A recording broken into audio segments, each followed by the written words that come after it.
they're chanting for curses. I mean, they're my people. They're a.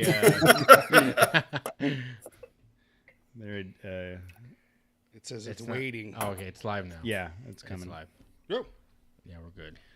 All right, we are live. I can see us there. Man, Casey's background is pretty like epic. What mountain is that, Case? That's Big Bear. I'm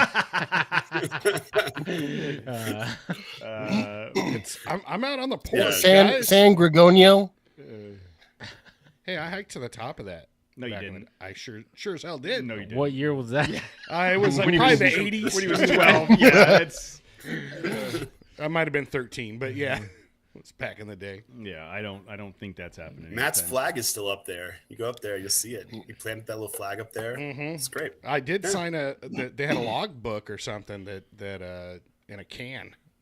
So I'm sure that's still there. A hammer and a chisel. 40 years. Yeah, exactly. All right, so we are. What I'll do is I'll count down 3, 2, 1. We'll go silent for about 10 seconds, and that will be the indicator of where the recording starts, where the podcast starts, and then we'll roll into the interview. Looks like everybody's mic is recording this time. Let me see. All right, you guys all, everybody good? Matt? Yes. Jose? As good as I get. Copy. 1, 2, 3, 4. Casey? Yes. Josh? One more bump and I'll be ready. Watch out! Just kidding. No. I'm ready. Let's go. Dude, All rat right. tails for the show? I'm concerned now about what the direction this is going to go. I'm not. 3, 2, 1. Guess it's snowing in Denver, huh? 3, 2, 1. I've been watching a lot of DMT episodes I don't think you guys heard me. from 3, Joe Rogan. 3, 2, 1.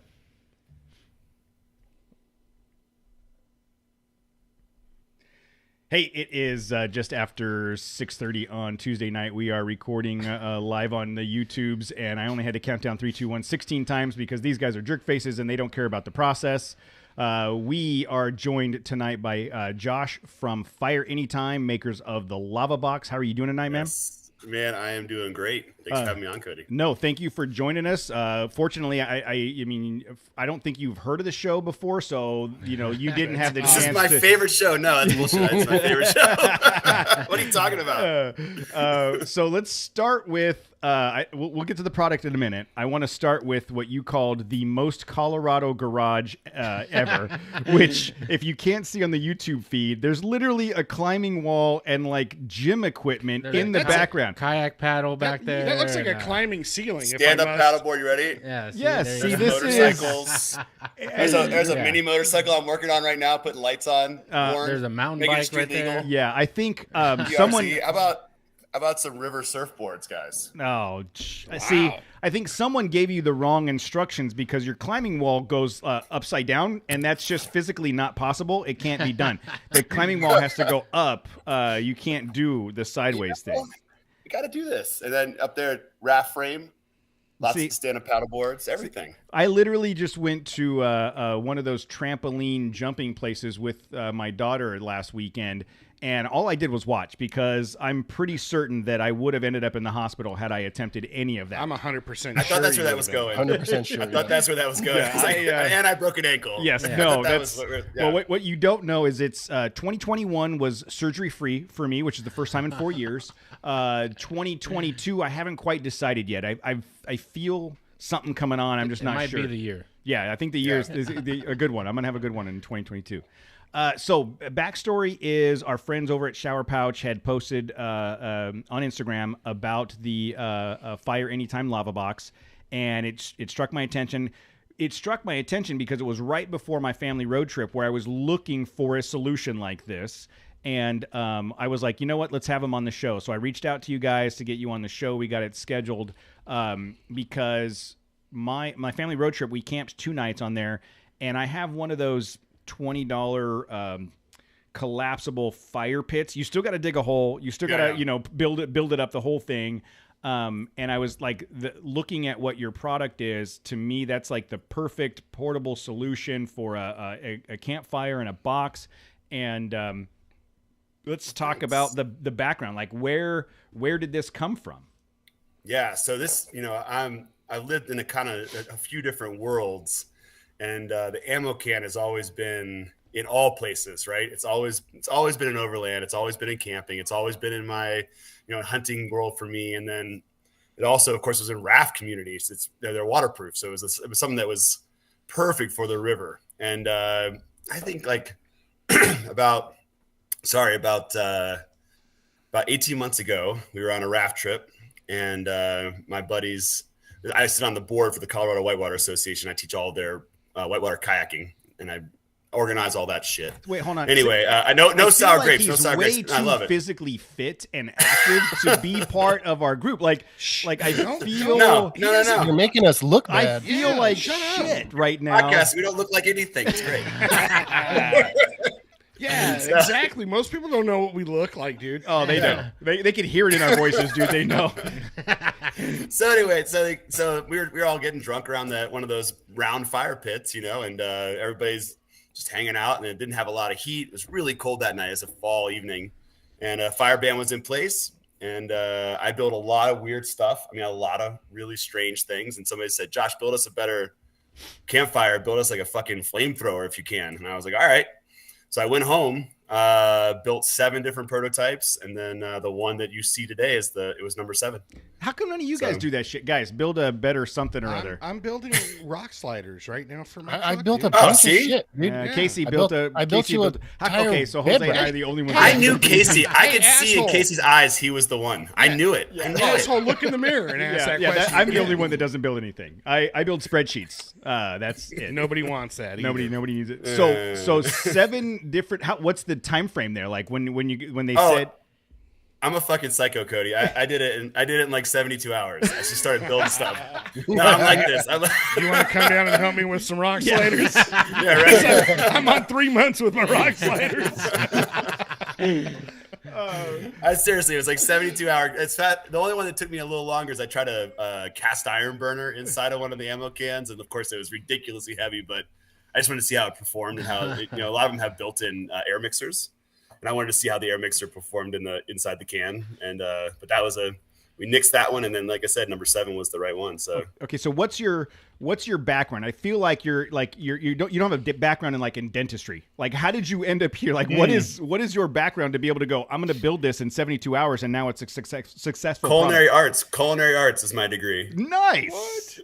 Are you serious? I'm totally serious. No, I do have a culinary arts degree. That is true. Wow. I know 2 truths and a lie tonight, but that is the truth. No, my background is guiding. So guiding rafts and caving expeditions, rock climbing. So a lot of outdoor stuff, like learned it on your own, kind of like self-taught.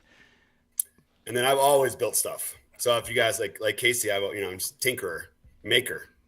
Yeah, so no, he's like Casey's Tinker Bell, totally different. Totally, yeah.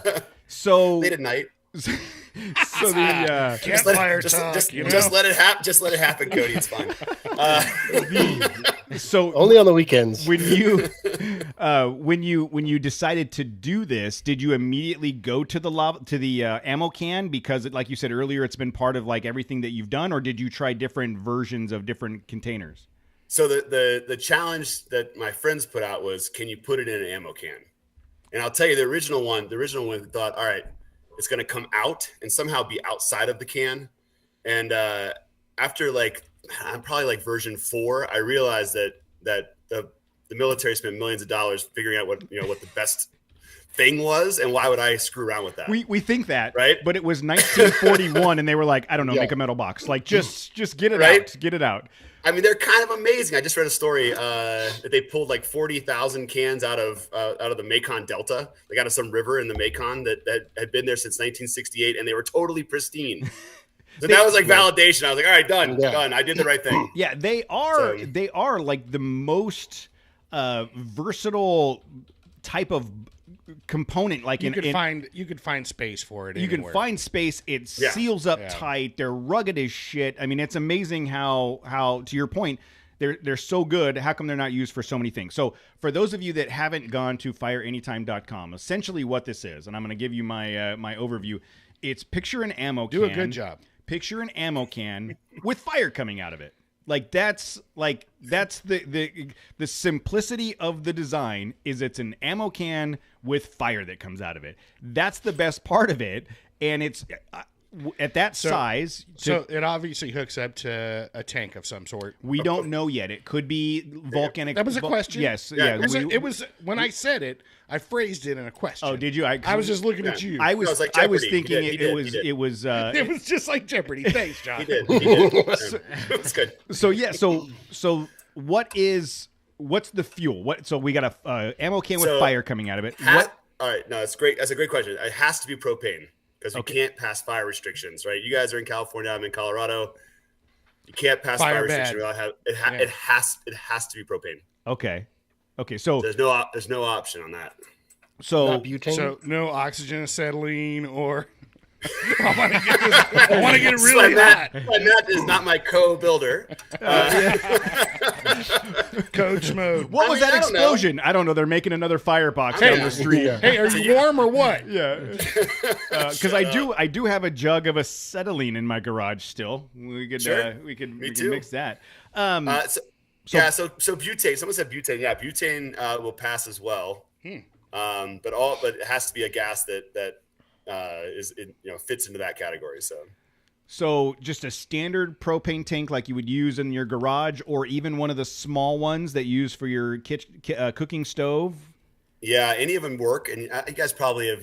I'm sure you use the green canisters too, like the Coleman canisters. Yeah. The only problem with those, they're super cheap. And they're always pressurized in kind of weird ways, and so most of the propane campfires you can use the adapter and use them on those, but they're kind of funky.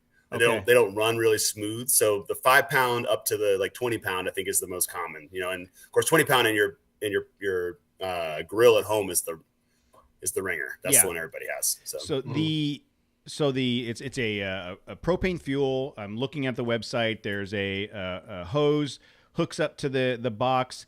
Now when I want to start the fire, it looks like I just open the box, turn on the propane, and light it. Is it that simple? That's it. I don't have to assemble it. I don't have to do anything with it. You don't have to do anything to it. So you don't have to prep it. Man, can you? That's the you open it up and there's fire in your box. Like that's immediately. For real. You get a really hot. You might want to get that. You get a really hot box. Yeah. Like I'm just go. Hey, everybody, check out how hot my box is. Like immediately, fire in the box. Yeah, I was shot for that, dude. It's lava, really. It's hot. Okay, so obvious I don't want to say the simplicity of it, but but there's also like stones or something inside, right? Matt, you're right. There's a ceramic weave stone. So a lot of folks will be like, oh, can I put lava rocks in there? But the lava rocks weigh a ton, and I didn't want to have. Once again, it can't be anything it has to float. So outside of the overland world, in the raft world, things got to float. And so that's actually why there's no perforations on the sides either. We found out really quickly that you create a chimney effect. The wind would blow into the box and blow the heat up, which is actually, not to talk about anybody else's product, but Solo Stove. They really are struggling to figure out how to get the heat to radiate. Right? So they've built these dampeners and they've built these diffusers on top and all kinds of things to make the heat radiate. When really it just was the fact that they unfortunately caused a true chimney where heat was just going up. And so what we wanted to do is make sure we didn't cause that effect. And also I wanted it to float. I wanted it to be true to its original nature, which is that it is a waterproof, airtight box. I bet you are you more of a fire engineer than you ever expected to be. Like you're holy shit. Think back 10 years ago when you're in culinary school making crepes and cake, and then you're like, I don't need to know anything about fire except how to make food, and now you're a fire engineer. It is insane. But it's been really cool, and we did a ton of research, and I co-write a blog right now called Lava Blog, all about, the carbon offsets and particulates and, that are being released, all kinds of stuff. So hydrocarbon, offsets from when we actually burn the propanes. It's all really interesting stuff. And I love it. I kind of like this part. I didn't think I'd like this part. Who knew? Yeah, that's crazy. The you talk about the radiation of the fire. Like I can imagine that the box itself. So you turn the thing on and fire. The box itself probably gets pretty hot, right? And that in itself generates radiation outwards. When you turn it off, what's the time frame before you can pick it back up again? Yeah, about 15 minutes. It's just milled steel, so it's cools down, and then the fitting will stay a little hotter because it's brass. So the core fitting will stay, maybe 20 minutes. So the top temperature this is gonna be surprising, but the top temperature is almost 900 degrees. What? So it gets hot. Shit. The interesting story. That's the same temperature my wife takes a shower at. I didn't. Yes. Like, you wouldn't think that, but that's pretty hot. And then in 15 minutes, that will the whole thing will. Can you? Ooh, if it's burning and stuff, can I just close the lid on it and suffocate it? Don't need to. It's all on-off switch. So if you're gonna pass the fire restrictions, you got to have an on-off switch. Oh. So you just turn it off. Turn it off and it shuts down. Yeah, if you kicked it over, just turn it off. like with the valve on the tank, right? Yeah, exactly. And actually, it comes with a full regulator, so you can adjust the height, cook on it, the whole deal. Oh wow. Ooh, cook on it. So going back to your Hell yeah. culinary degree, so are you planning on making an attachment that sits on the top for a grill? Are you? Cody, did you go on my website? I went on the Trail Chasers I website. did. These are called leading questions. This is how we get people to tell. Oh, this is how interviews work. Yes, Shit. We're trying to probe you. yes, we're probing. We're being very probative. And did you go on trailchasers? Just go with it. .com or .net? .net? Because Right. it's kind of a difference. I actually bought it. If you guys would like to buy it, Funny thing, you bought a lavabox.com. yeah. it's really cool. It's called the Over Under Grill Thingy, and that's the real name. It's the patented name. It is a grill that has little feet on it that sit on top of the box. And actually, the feet I designed fit in the grooves of a 50 cal ammo can. So we actually sell a ton of them to people who don't buy lava boxes. Oh. There are people who exist like this. I don't know who these people are, but then it folds up, and it actually is exactly 5 inches tall to pass regulations through the Grand Canyon. So if you're going to take a trip down the Grand Canyon, I planned it so that you'd be able to make sure that fire is high enough to meet the national park standards, so you can take it in the Grand. That is awesome. Very Yeah, cool. Wow. I mean, you guys have a handful of accessories that it seems like this is the kind of thing. The campfire is an essential function of the camping experience, right? And we are very fortunate to have a couple fire enthusiasts in our group, specifically Mark. He's an EMT and fire guy, and so we literally just turn everything over to him. When he's not there, we don't know how to make fire. Like We freeze. It's horrible. cold and we don't know what to do. Casey protests that Yeah, statement. Casey tries to be. Usually he's molars by that Yes. time, so He he doesn't even care. If But he I can was still get a fire going. If he was sober, he could totally make a fire. Right, but But- usually me and him are a Yes. few cocktails in. It's like, oh, is it cold? I don't know. Yeah.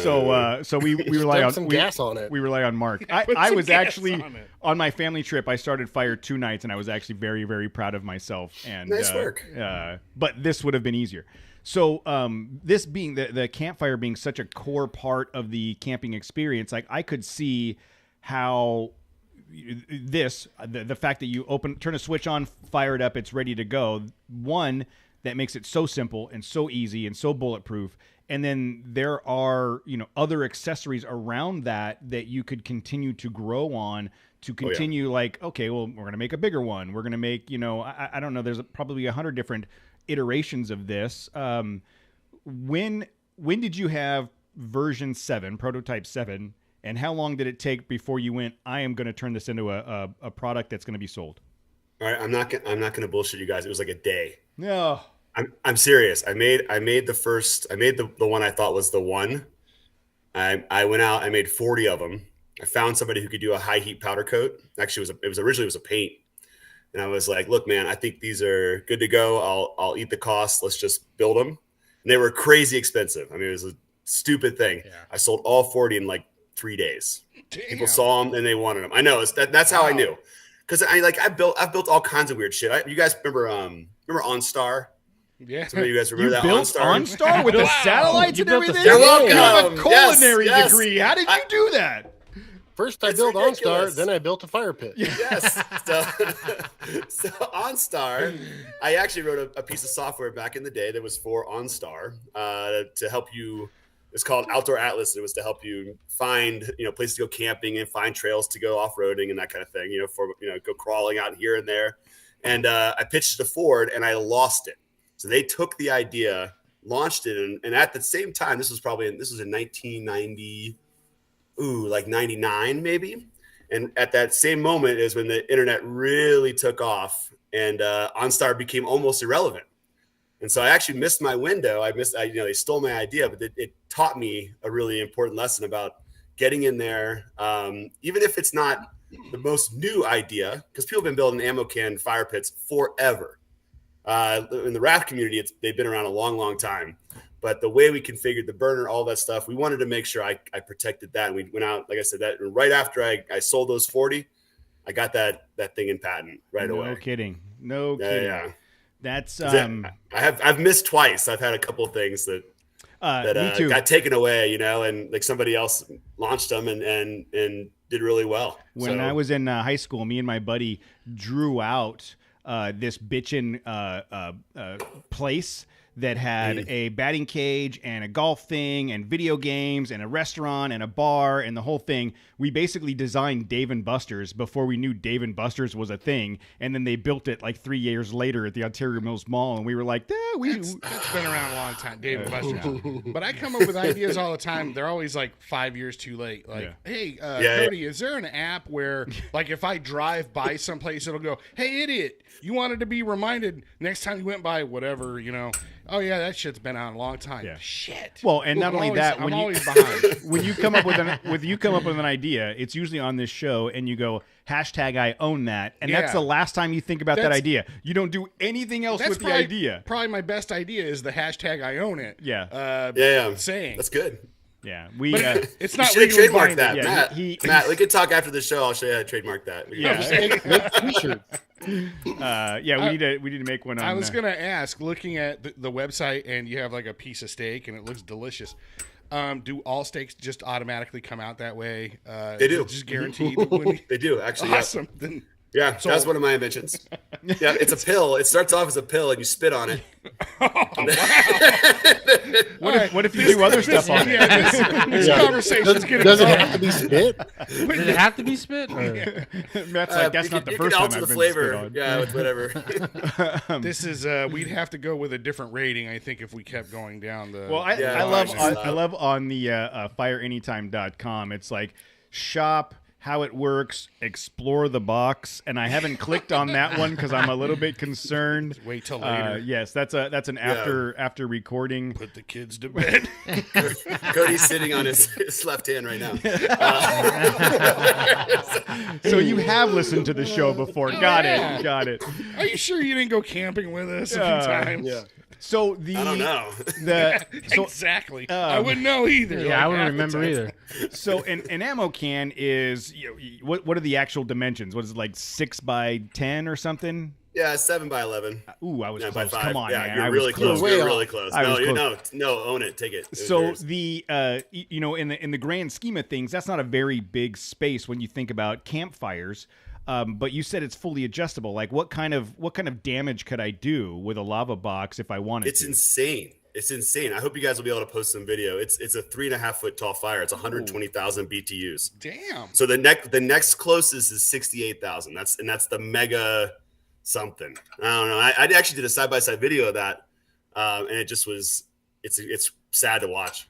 So I mean that's You cool can't because even when we see like. When we were at King of the Hammers, and we had Nice. 20-something people around a campfire that literally Mark had to keep going all night long because there was a lot of us, and it was trying to keep us all warm. Like I can imagine that even though it's compact and easily portable, that probably puts out enough to keep a group of people warm at a campfire, right? That's pretty good. I mean, stick fires are really hard to compare because it's a ton of BTUs, especially with some hardwoods that you get really hot. I mean, you think about the way you can stoke a fire to make it really, really hot. And it's hard for propane to ever get to that place. We could do a dumpster fire. I've been thinking about doing this for real, guys. No, I'm serious. I was thinking about trying to buy a dumpster. They're like $3,000 though. I was going to build the world's largest lava box. You could, it still might happen. I don't know about your area, but in my area, Waste Management, you can rent a dumpster for $350 for the week. Okay. I don't think they will notice if there's a little hole on the side when you return. Right? If I cut a hole in it, what are they going to say? Just weld it back up when you're done. Like, it's true. That's true. No one will know. Yeah, it's worth it. But yeah, so like the big one, we sell a 20 millimeter rocket box. Which is, do you guys know that's the groover? Anybody has rafters? No. Rafting. Look at us, dude. Look at us. Yeah. We don't. Can I have a question? Can he see us? Yeah. You're handsome as fuck, Casey. You're the most handsome. Oh my god. And clearly the fittest. So the it's an app. It's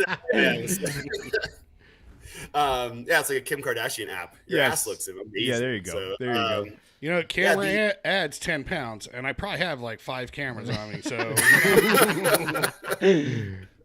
so the 20 millimeter rock box is 200,000 BTUs. It's a 6-foot tall flame. I'd say it's good for like 15. And actually, there was one at King of Hammers with Mustache Racing. Okay, they have one, and actually, it's the group from who won last year. I can't remember who won. I can't think of the names, but they were. What's that? Lauren Healy? Maybe it was Lauren Healy. I don't know, but we're talking about wrapping one of their trucks. So it's a pickup. Either Healy or Vaughn Gittin Jr. Maybe. Yeah, I can't remember who, but they reached out to me and we were talking about wrapping a truck. Oh, so very that would cool. be really, really cool. Yeah, very totally cool. down You with got to that. come down. You got to come down for Hammers next year. I will. No, I definitely will. It's on the calendar. So you build the first version, you get 40 of them made, you sell them out in 3 days. That's hotcakes. Like they selling hotcakes. Like hot boxes. Mm-hmm. What was it about the first version that you iterated on to make this version? Yeah, so before I handmade every burner. And it really was, I mean, everybody slaps their head and they're like, God, why didn't I do that? Because it's one of those things where it's so simple. It really was just, half-inch pipe that I fitted together and started selling them. And now it's a fully formed burner and it's a little fancier, but, it didn't change really. I mean, the amount of propane that flows through the orifices is the same. Everything's the same. That was the winner. Actually, it's funny. I pulled things away. So it started off where it had the air mixer. I actually have the air mixer one around here somewhere. It had the air mixer. It had all this fancy shit, and I just kept taking it away. And now it really is. People are like, "Oh, it's just a pipe in a box?" And I'm like, "Yeah, that's it. It's a pipe in a box. It puts a 3-foot tall flame out. It's awesome. A pipe in a box." Why is everybody so upset about this? I love. So, hi, good to meet you, Josh. What do you do? I make pipes and boxes. They make fire, and everybody has a good time. Like that's. Yeah, I don't know why it's so complicated. People get so. That is I love the fact that just in having the conversation with you, someone says, "Hey, can you make this?" 72 hours later, it's made. 2 days later, it's produced. 4 days later, it's patented. And here you like no holding back. Like this is a thing. I'm going to do it. Let's see what happens. Like how long ago was that first campsite, that camp trip when they said, "Hey, can you make this?" 18 months ago. And we've sold 4,800 boxes. Wow. What? That's great. I know.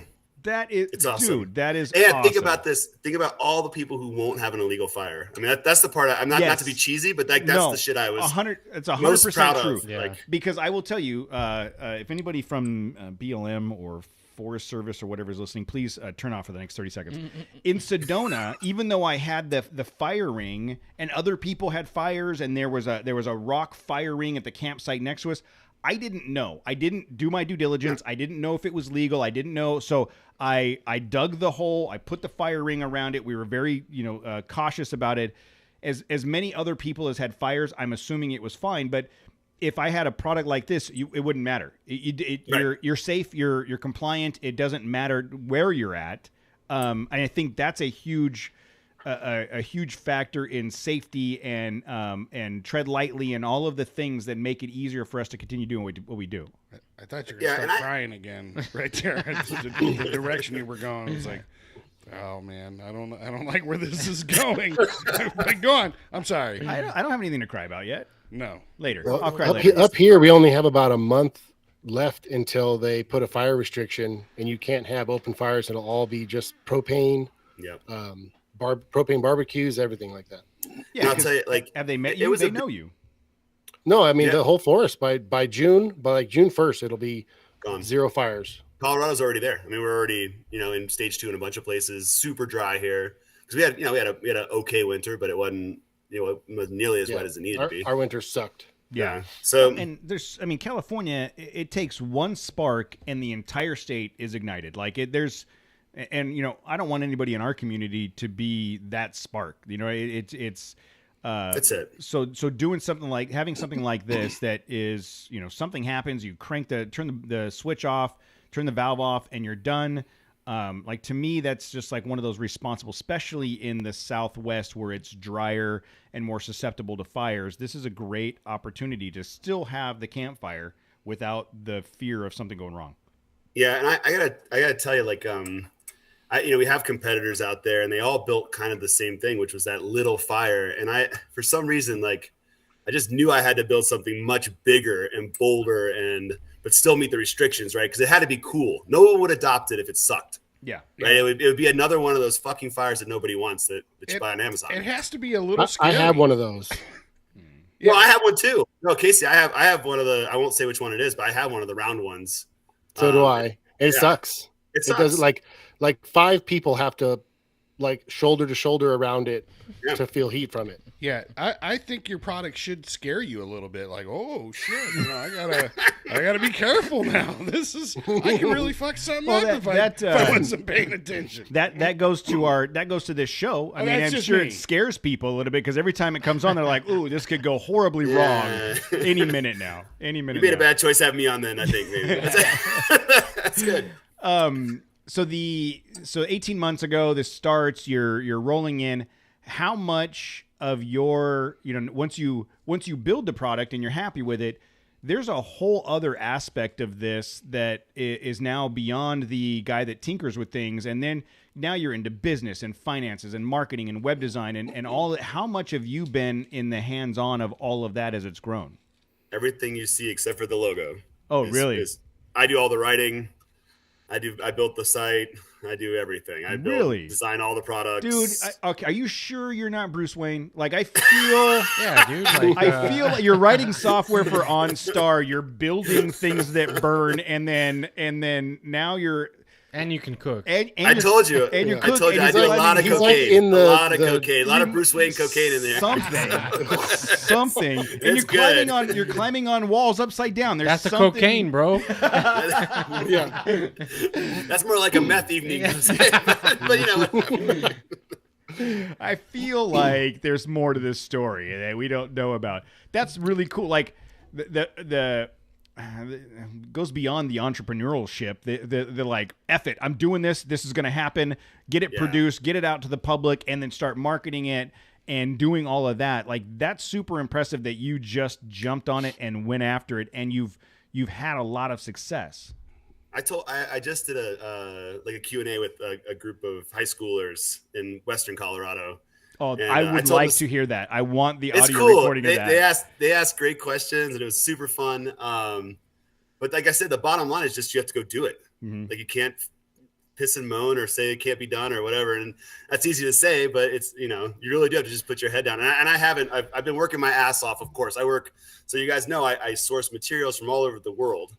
So I work oftentimes all night talking to people, trying to get new materials in, trying to figure out if it's going to come from Vietnam or Thailand or China or Mexico, or, if I can build it here in the U.S. So, and then I, wake up in the morning, I work all day. I got a new crew that I just hired. I finally hired somebody.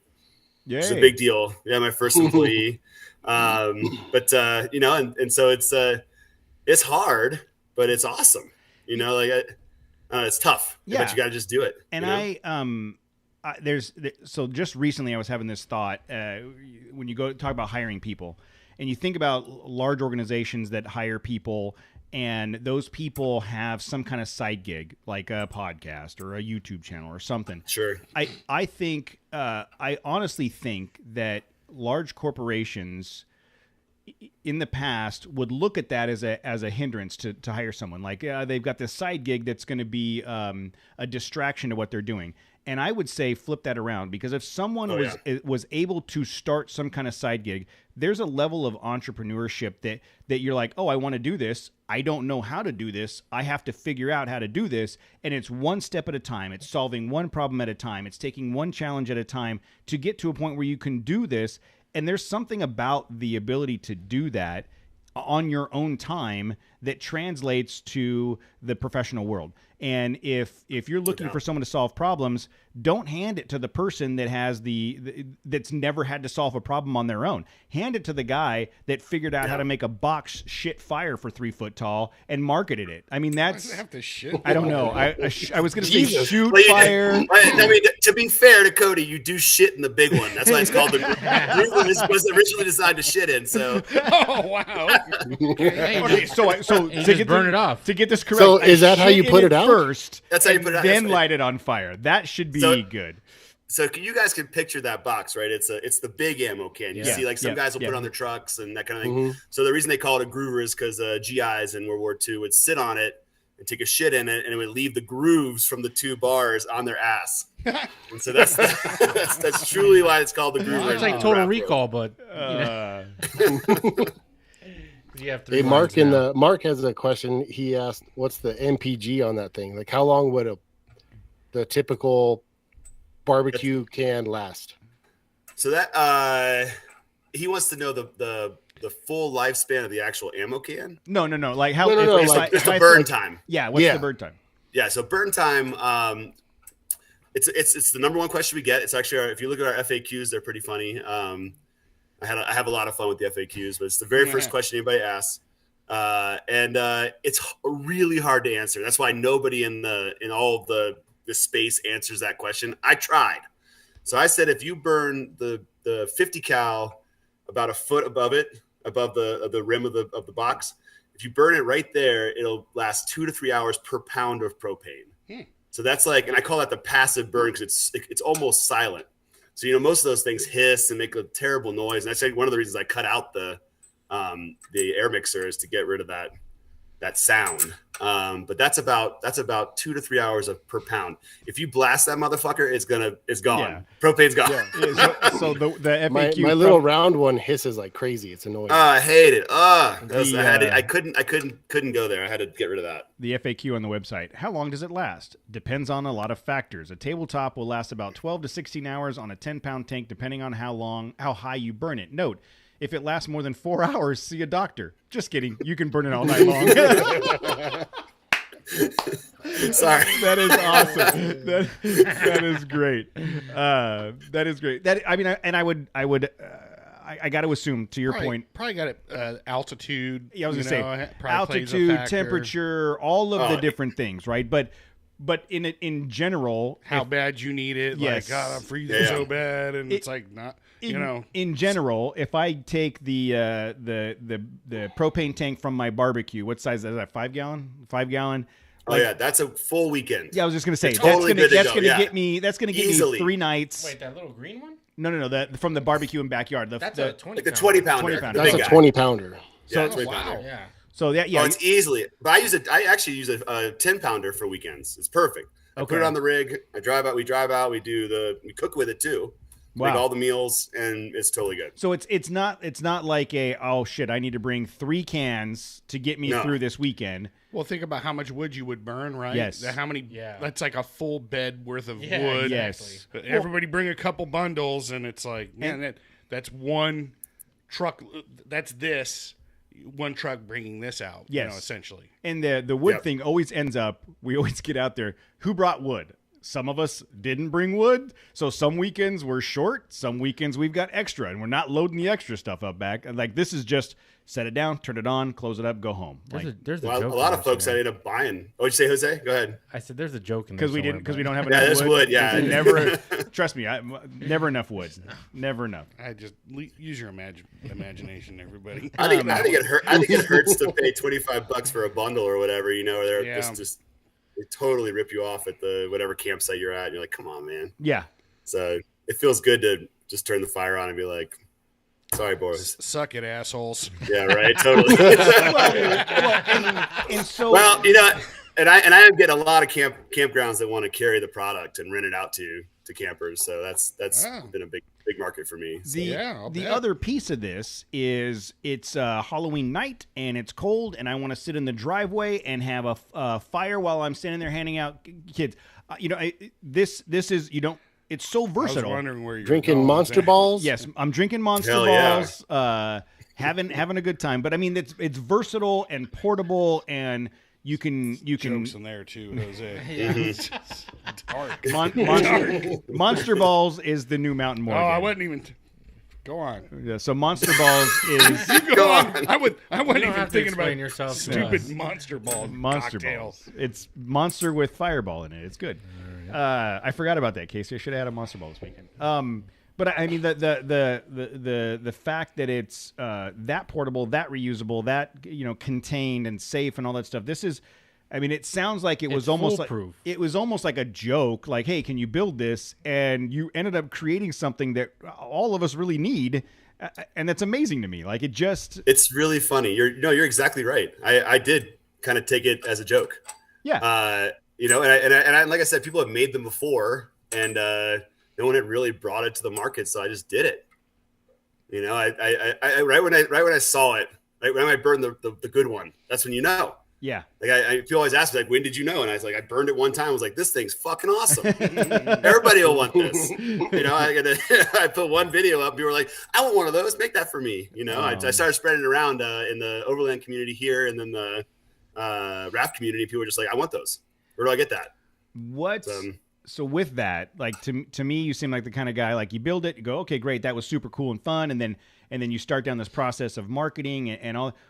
From the time you made that decision that you were going to do this, what has been the biggest challenge or the hardest skill for you to learn 18 months later? Yeah, accounting. It sucks. I mean, it just QuickBooks. QuickBooks fucking blows. Oh my god! Don't turn off QuickBooks. Don't listen to this podcast. Yeah.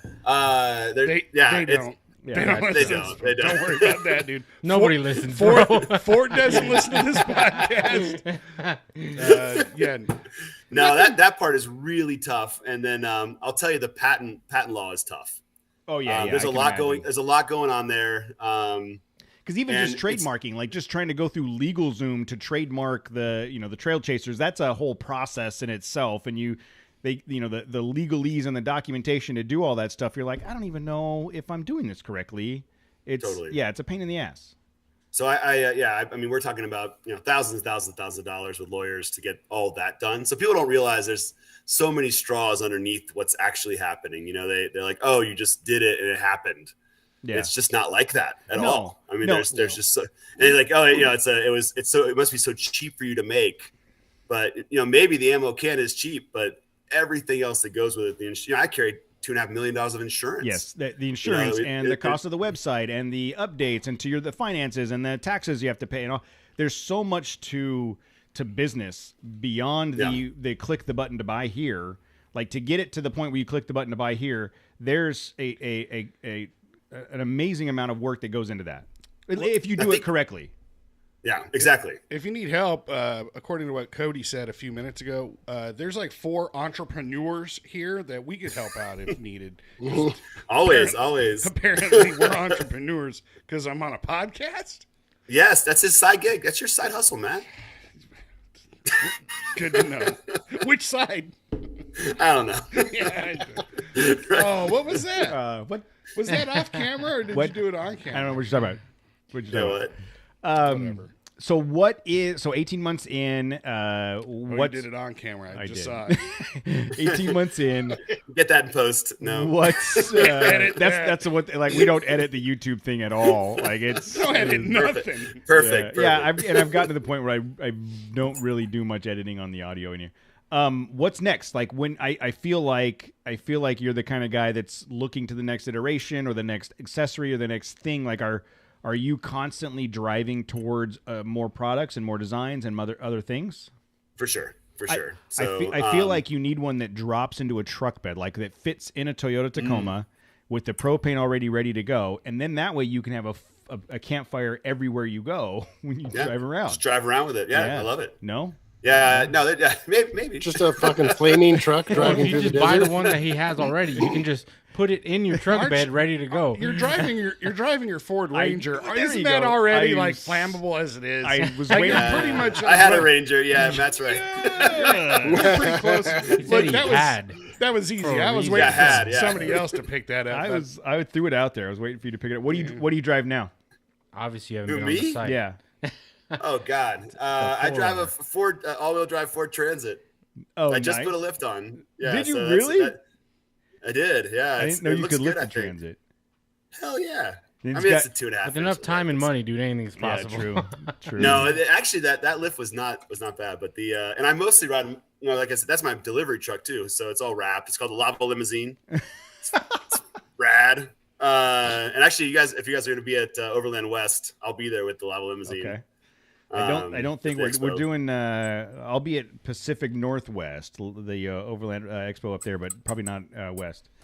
Yeah, but mostly I ride a motorcycle, so it's just cheaper. What is that? I want to say R&D or development look like? Like, so as you're thinking about new products and making plans and stuff, what, like, is that just you tinkering around in your garage or sketching out on paper? Like, how do you come up with new ideas? Usually they're like shower ideas. We all have those cool shower ideas. Yes. And I'm like, oh man, what if we did this? Would that kill anyone? No. All right, let's try it. That's usually like the process. No, I totally sketch, and actually I have all these notebooks next to me right here because I usually work where we're meeting now. I got my welder here, and all my stuff is like around me. And I'll sketch it out. I'll get a weird idea, and then I'll try to make it a fab something real quick. And from there, I usually will pull it into CAD. I'm pretty savvy on CAD, and so I'll start drawing it out. Bruce Wayne, bullshit. So on SketchUp, but yeah. And then when I see that it like looks like it could actually work, we start hammering on it. And I wish I could tell you more about some of the new stuff, but people keep copying me on everything I make. So like, God, I can't put it out there anymore. Well, I'm so look, paranoid. all 12 people that are listening to this, I can see in the chat room, none of them have enough energy to make any of that shit. They're going to wait for you to make it. That's fair. Well, I did just launch something really cool, new s'more kit, the ultimate s'more kit with a really cool chocolatier down the street. Yeah, this guy's rad guy is his partner. S'more what? Like, yeah, s'more what? No, it's awesome. It's cookies and cream, dark chocolate, and peanut butter chocolate. I'm in. Homemade graham crackers. You get the whole kit. Now you're talking you're in our Yes. speed. You're talking our Wheelhouse. Like, Yes. Exactly. If you start talking about IPAs next, then we're gonna start hanging out, Josh. We can do that. Are you working on stuff outside of the flaming box environment? Like, are you? I am. See, now I knew that there's something else going on. You're writing software for NASA in the background. Like when you leave here, the new Elon Musk Look, Tesla SpaceX. Are we already on the moon? And they're Yes, just not we don't even telling know us? it yet. Is that anything that you're willing or ready to disclose yet? I can't. Ah. Our next big project, I really can't. See, Tesla. It's going to be SpaceX. I'm telling you, he's building a Mars rover with a campfire box in it. I'll tell you this, man. It's so funny that it's so hard to control your IP. I mean, damn near impossible. And I don't have the capital to go to court with everybody about it.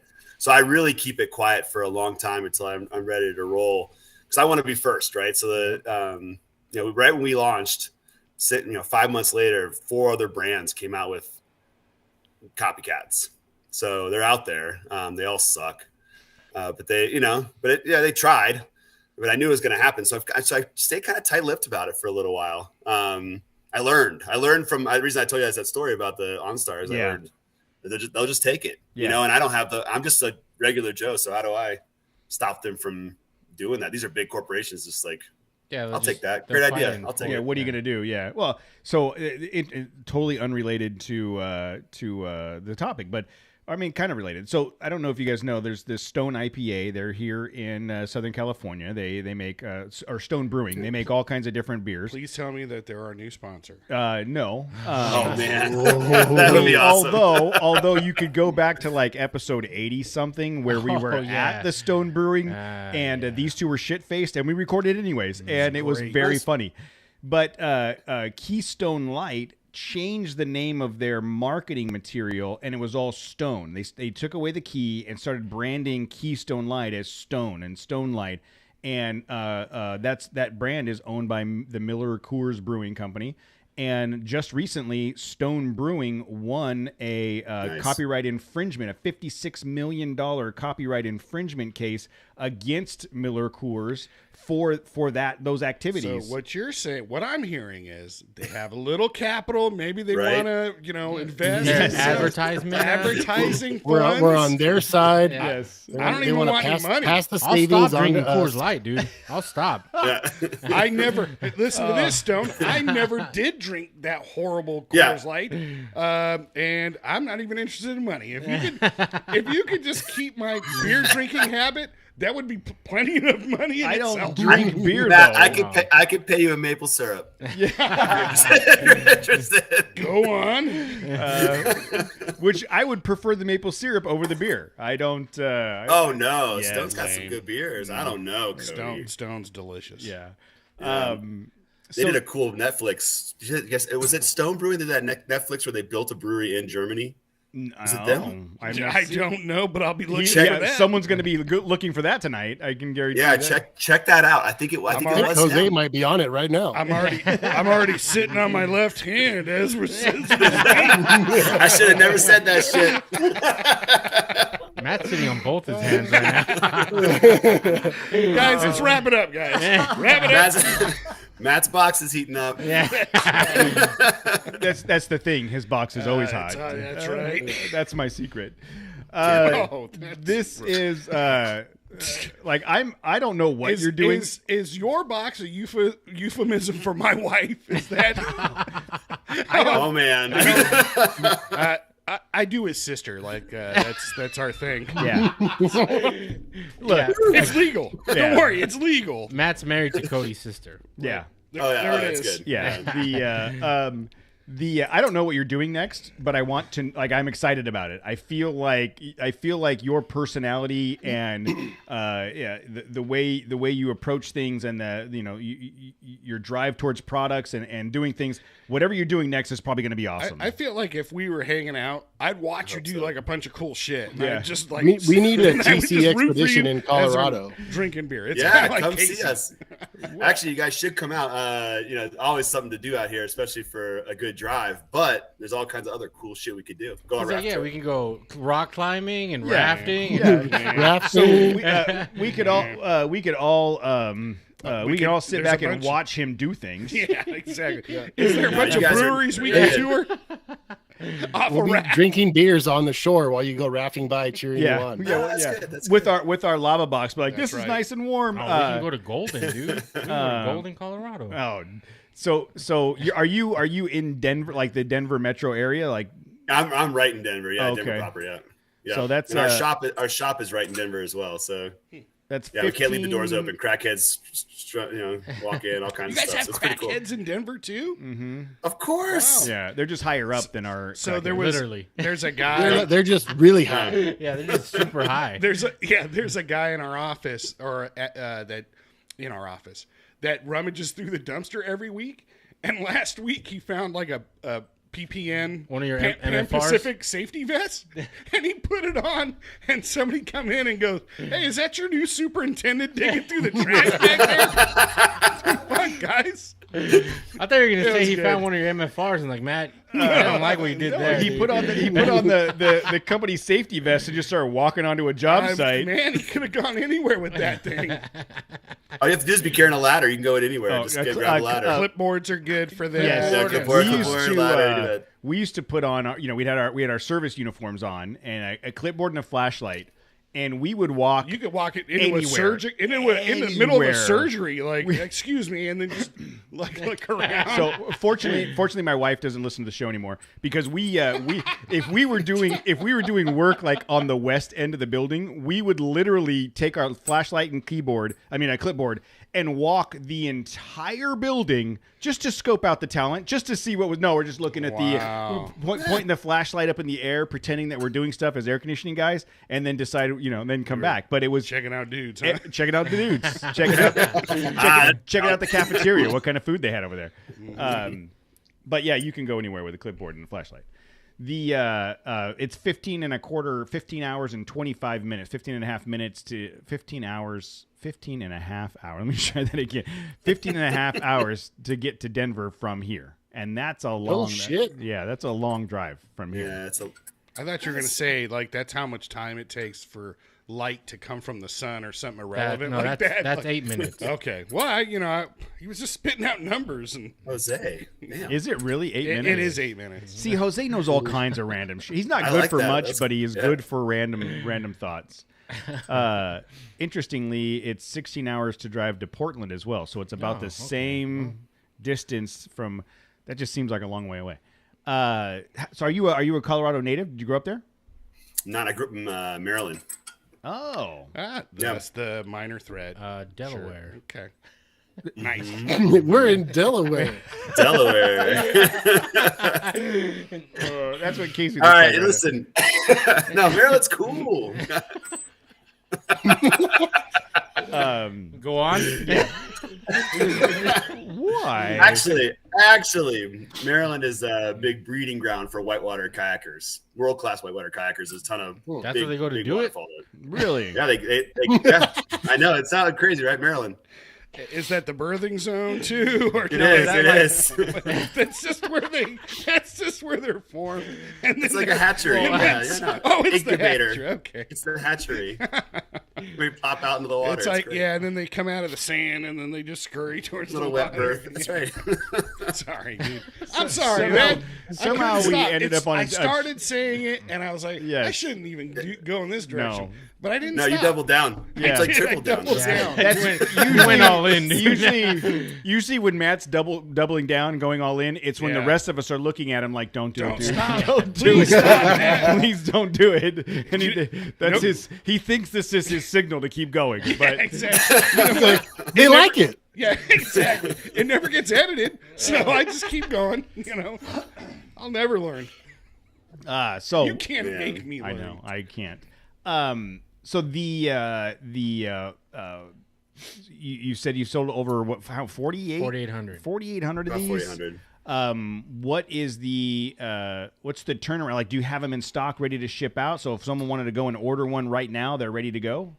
So we are sold out right now. We're in pre-order again. Actually, like I said, we pull parts from all over the place, and we're missing a key component right this second that's stuck in Shanghai. Actually, Shanghai's in lockdown right now. So Yes. Yeah, I saw and this is actually, you asked me like some of the annoying things, but that's one of them, is trying to explain to people that their cars, everything that's produced, we try to do as much assembly in the U.S.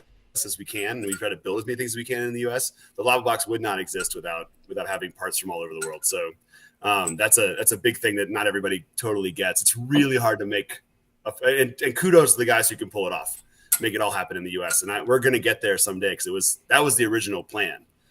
We just can't seem to make it happen yet, but we'll get there. It's a lot of cash to make it happen. I'm gonna try something. If we have any listeners in Shanghai, can we do? Let's unlock that. Let's unlock all of that Shanghai. It's fucking everything up for everybody. Come on, guys. It really is. It really is. Every part you want. Maybe it's like somebody. Never mind. I'm stopping myself. I'm stopping myself this time. But we're in pre-order right now. So if people want to jump in, I say get on the list, because we're careening towards 10,000 units very Wow. quickly. So Oh, wow. I know. Which one do you recommend if someone was in the market for which pack or? That's a like really the good question. Takana Twosome Lava didn't Box ask and you. Stand. That's what I'm looking at. But it is the number one seller. Cody's right. Cody's got an eye. Okay. Yeah, it's so the Takana Twosome is the number one seller. That's the over-under grill with the lava box. You could choose. That's the 50 cal. It's the small one, and you can choose if you want to have the painted, or we actually just do a straight cold roll steel one that is super cool. That's my personal favorite. People always ask which one do you use. Cold I use I like that one because it patinas, it rusts, it's cool looking, and you're not going to rust through an ammo can. Not in your lifetime. So and mine is beautiful. Did you hear something about my health? Yes, He can look at you. I knew that was coming. He takes You one. know what? I've heard rumors too. He takes Matt, one look at you, and he's like, Matt, you don't have to worry about this rusting through. Yeah, you're all right. He looks at you and says, "My warranty period is plenty." Busted up. We're You're safe. fine. It's a tin that's can. the one. That's the one I like because everyone is different. It's really cool, and it looks like you used it. Yeah, so So that's the. So I'm looking at the. What is a Takana? What is a Takana? Takana is two mountains actually just outside of, or two volcanoes just outside of Mexico City. Okay. So all of ours are named after famous volcanoes. Okay. And that's- Krakatoa. Matt's Yeah. butthole. Correct. So you're saying get the naked. Cody said butthole. So your go-to is the Naked Tabletop one? The Naked Tabletop is my personal favorite, but a lot of people like the painted tabletop. And if you really have a tiny dick, the 20 millimeter. No, I'm just kidding. The Krakatoa. No, actually the Wait, Krakatoa which one? is, You didn't finish that Yeah, sentence. I which need one? to know. Yeah. I need to know which one. No, the Krakatoa is really popular and it's awesome. I mean, it just is. You show up with it and it's like the party. And it's also popular in the backyard. Oh, Yeah, yeah. we're gonna that's take like it a places. cool backyard one. It's super cool. People come over like, what's that thing? I mean, we get a ton of feedback about that being the backyard go-to. Because it's awesome, and it's big and it's cool looking. It's an iconic piece of gear that people know. So yeah. And what's cool is if you buy the Naked Tabletop one, you can always accessorize it later on. You can buy. Yeah, we got a great bag. We do a pistol bag. And that's actually exactly how it was born. It was my pistol bag, and I was like, oh, the lava box fits in it. It's pretty funny. I love this whole story. Make us one. Okay. Make us one. Hey, we need a bag for this. It fits in this. It's like Check out. Actually, go to the. This is a funny story too. Go to the tank top. The tank top is our propane tank cover. It's an insulator for the propane tank. And it also gets rid of all the sharp bits. Like I got in the raft. I don't. You can't have a sharp propane tank rolling around in the raft. Yeah. And so I was like, this is a goofy thing, but I had an old pair of waders, like hip waders for fishing. And I just cut off the leg of the wader and sewed the bottom of it and wrapped that over a propane tank. And this was like 15 years ago. People, like everywhere I went, people were like, whoa, man, that's cool. How'd you make that? I'm like, it's a leg of a wader. And now we made one that's really cool, big, beefy zippers, like a wetsuit style zipper. Yeah. It looks like a big neoprene type bag, right?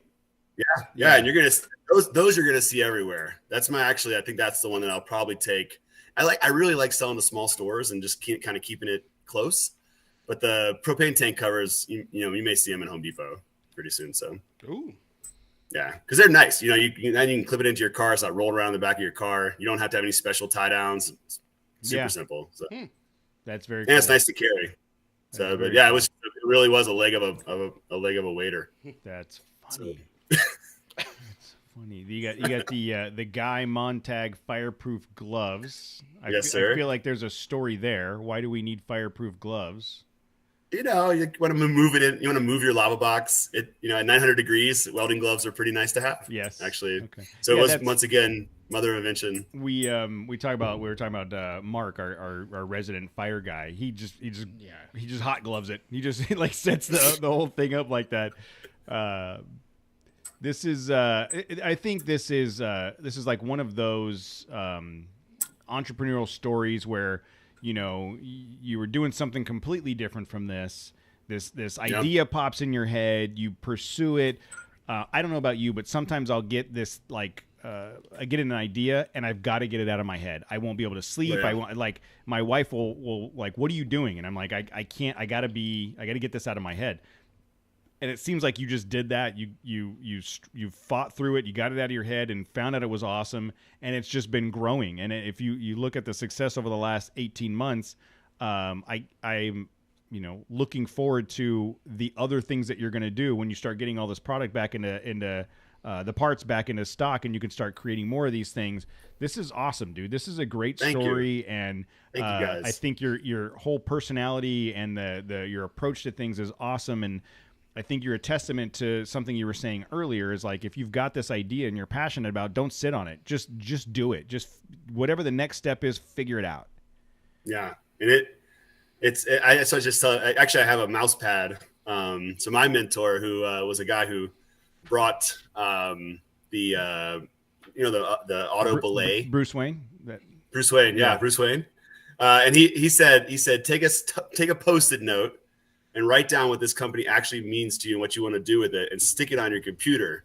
And I said, I'll do one better. I made a mouse pad, and it just says, fix shit, do good stuff, and keep going. And that's all it says on the mouse pad. And I just look at it every day, and I'm like, fuck it, keep going. Yes. Because I have people come and say, oh, I this is a dumb product, or it's this or that. And I just put my head down and keep going. I don't worry about any of this shit. Every product. That's one thing about today's society. It does, whatever you're creating, whether it be a product or a podcast or a YouTube channel or a movie, somebody has something negative to say. Is this that soapbox that guy was talking about, Cody? No, my pedestal. I'm not on my pedestal. Yeah. What I'm saying is that we all can't be everything to everybody, right? So someone's going to have something negative to say about a product. I don't like the iPhone. It's the most profitable product in the history of the world. I think it's a pile of shit, right? I'm that guy. That it doesn't. You're the guy that also texts people 10 times in a row. I don't know how many times. The same once. It's happened 3 times. It's happened 3 times. It has happened several times. And I've told you, hey, I know you like using Ting as your service. I don't have like that using anymore. Whatever bullshit I have phone. switched to T-Mobile. Switch to an iPhone, and then maybe I'd call you back. Hey, do or your kindness. respond Just to get an you. iPhone. You could be on the text. At least you'd be on the text chain, though. No, I don't want that's exactly. My point being, there's always going to be, naysayers, right? And they're just not your customer. They're not the person that you're providing this for, right? For every one of those, there's going to be 10 that are like, when can I get on the waiting list? Right? No, you're totally right. You You always forget there's 300 million people. Mm-hmm. We're going to be, I was just thinking about that. It's so funny you said that, Cody. I was just thinking about this today because we're going to be in the United Hemispheres magazine. They're going to feature us for their Father's Day gift giving guide. Very cool. And I was kind of thinking about it. I was like, man, who would buy? I don't know about you guys. You go on the plane, you're like, man, who does this?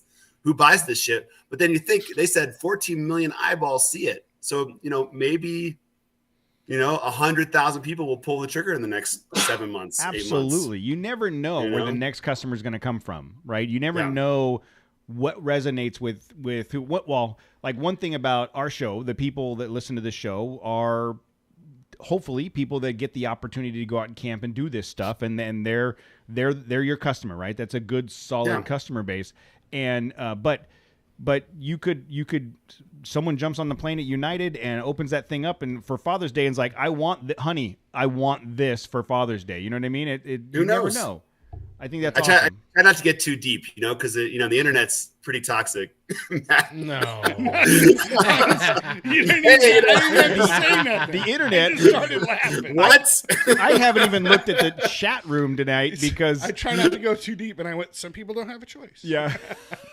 But whatever. Oh, you're not one of those people. You are not one of those people.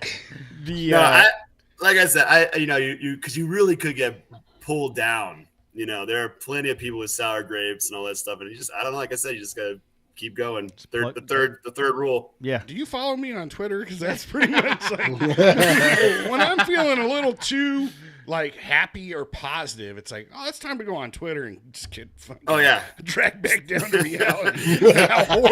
hate read for a while. Yeah. It's time to doom scroll a little bit. Let's see how fucked that sure. shit is. Yeah. Well, that's all going to change soon when somebody buys it. Okay. Well, dude, look, this is awesome. I am very, very glad that we connected and you agreed to do this, much to your demise. But I'm very happy for you, and this is very cool. And I'm open invitation for the next thing, whatever the next thing is. You want to come on and talk about it? You want to chat about it? Just let us know. Come on the show and talk, because this has been a really, really fun conversation, and I really appreciate you spending some time with us tonight. Do you guys? I appreciate it too, and if you guys don't mind, I give $1 to every lava box we sell to my organization I work with called Team River Runner, and I teach wounded veterans to whitewater kayak. Very Awesome. cool. We've got 38 chapters in 50 states, and the guy who runs it's like a second dad to me. And so it's a pretty awesome organization. We get all era warriors that come through the system. And so, plug to them. If you guys, anybody listening out there, go to teamriverrunner.org, give money, join a chapter, volunteer, whatever you guys can do. It means a ton to the guys who come through the system and learn how to kayak. And so, I've been doing it for a long, long time. My job actually right before this was with the National Sports Center for the Disabled. Okay. Guiding, teaching, doing all this sports. And so this was just a natural dovetail into that. And manufacturing wasn't exactly natural, but I'm learning. I'm on teamriverrunner.org right now looking at it. So is it just for disabled veterans, or it looks like there's let me see how do we disabled vets and families. Okay. And all their families. Yep. Okay, and then it looks like you can go to their about, learn more about them. Our chapters, how many? You said there's 38 chapters? I think we have 38 active chapters right now. Okay, all right. And all over the country. So, all over Arizona, California. That was the chapter. I led the Denver chapter for about 10 years. Okay.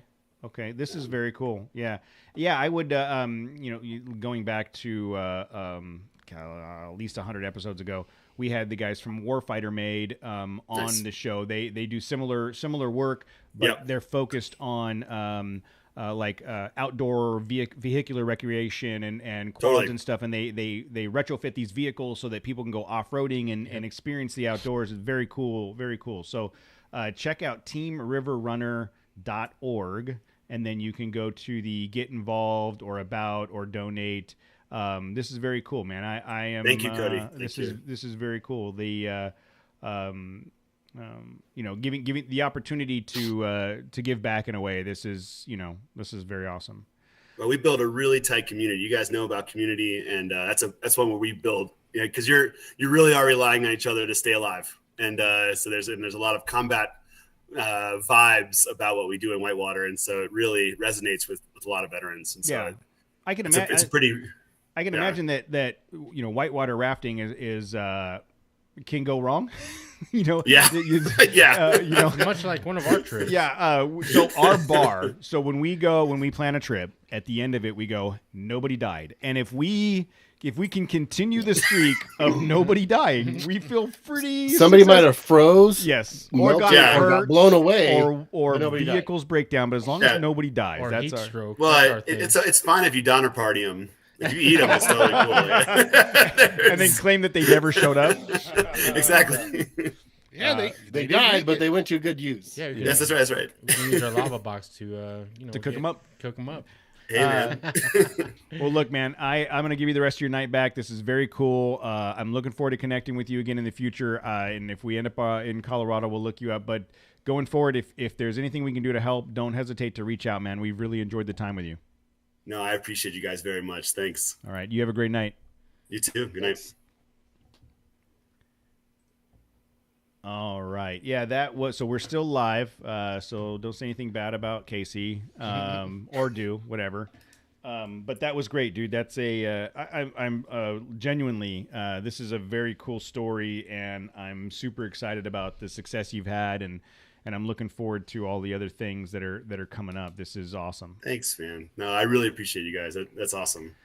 So when you're so small, it means a ton. I know. Trust me. Yeah, you guys know. It's a lifestyle. Story of my life. Yeah, it's like You work with what you got. I mean, that's it's all personal. My wife, I make my wife laugh. That's that's what I. That's it. I have 2 kids. It worked twice. It's fine. Yeah, broken clock's right twice a day. So That's right. How old are your kids? Mine are 9 and 12. You guys all have kids? I have a 6-year-old. 12 and 10. Johnny's Oh, birthday yeah. is actually Friday. Oh so. yeah. Oh, nice. Yeah. We're all in the same place. Yeah. It's very So cool. your life's a struggle for you too. Yeah, right. You boys are constantly fighting. Hey, no wonder he's sitting in the garage drinking beers. Yeah, totally. Exactly. That's building why it's shit. That's why it's, building shit. He That's started why- this company. Yeah. He started this company so that he could go in the garage and be like, "Honey, I got work. I a gotta lot of do." RNG today. it's Talking gonna about take me no, 2 it's more the years. product To, testing. yeah, It's the gonna product take me- testing. I gotta go to the woods, man. I gotta. Sorry. It's going to take me 2 more years to finish my rock sliders. I can tell you right now. Nice, man. I got to so re-weld. close. I'm so close. Oh, it's just not right yet. Nope. Yeah. That's Take it back to awesome. formula. So like I said earlier, I'll get this put together and I'll drop you an email probably tomorrow afternoon. I'll work on it tomorrow after work and get it out to you, and then we'll promote the show, Thursday, Friday, and going on from there. And anything else we can do to help in the future, just let us know, man. No, you guys are great. You guys are great. Thank you very much. No, it was awesome. It was really fun. Harry G says Jose has a family. Yeah, Hashtag. look, Jose says he has a family. They're still in the basement, but he's That's like what's that movie franchise where they talk about family all the time? That's what they mean. It's like Fast and Furious. Fast and Furious. So basically, Jose's like in a racing group with like a bunch of other fast car. he drives a people, Land Cruiser. He's not racing anywhere. No, it's his other life though. Oh, Yeah. Oh, I thought he had like a girlfriend in like France. That's my girlfriend in France. Yeah, No, it's my family. It's my like family in Canada. They're all wearing bolo ties. She's the model. She goes to it's my girlfriend. My goes girlfriend- to yeah. another Yeah. school. Yeah, she goes to another school. Matt knew where I was going. She lives in another country, but she's my girlfriend. Everybody, I have seen her. I have met her. She's lovely. Oh, that's I've nice. met a woman and a kid. Oh, actually, you can hear her on the Wives Take Over episode. Yeah, What I episode? don't know what we did an episode was that. episode where we turned the microphones over to our wives and let them have at it, and it was one of the best episodes ever. We need to do that Nice. again Nice. soon.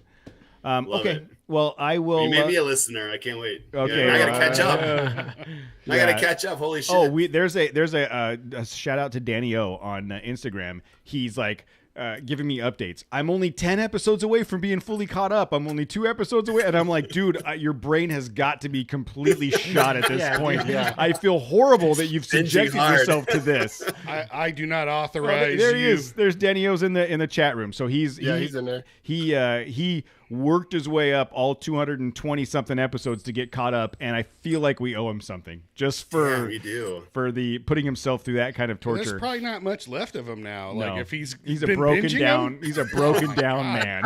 he's probably drooling. He probably can't see straight anymore. He's getting a I don't even divorce. know. His wife is like, I don't even know Yeah. who you are anymore. He's all fucked up now.